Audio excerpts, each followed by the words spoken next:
welcome back to the channel. This time we're at Gazunder bike park in western Sweden on what was a meltingly hot weekend in June, a week before the bike park opened for the 2021 season. I hooked up with the guys behind Ride and Develop, Philip Fagerberg and Tim Hammer, as well as a few others to get 2 big days of riding in, pushing the envelope of both fitness and top speed, and man, Gesunda delivered the goods. I have more thoughts on the park itself and some information about the lift there, because it's currently known as the slowest lift in Sweden, but they have some solutions to it. But I will get to that after the riding. But first, check out these 3 tracks, because oh my dang.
Every time I ride here at Gesunda, I'm always torn because on one hand I'm thinking, holy shit, this place is insane. The tracks are so good, so technical, but somehow at the same time brutally fast on top of that.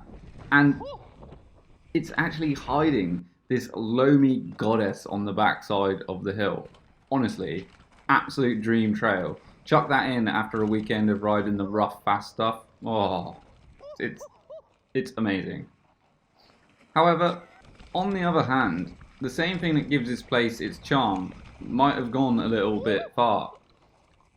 The park just doesn't feel ready for a season. The signage isn't great, the trails aren't fully cleared, and the publicity is kind of non-existent. I mean, does anyone actually know when it's opening for the year, what the prices are, what facilities they have?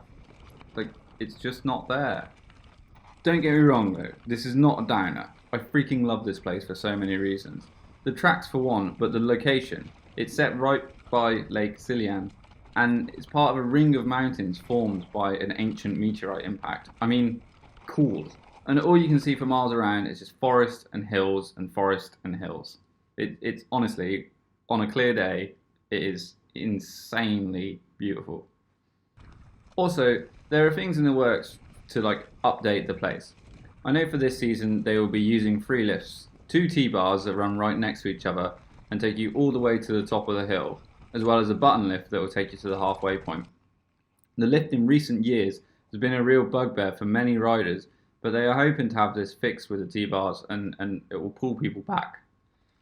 Also, they will be opening a new cafe at the bottom of the hill, and after speaking to the guys working there, it sounds like it will really be top notch. They also have a bunch of self-catering chalets on site, both some new ones and old ones, and there's other parts I've not explored yet, like the extensive XC trails in the forest around the park.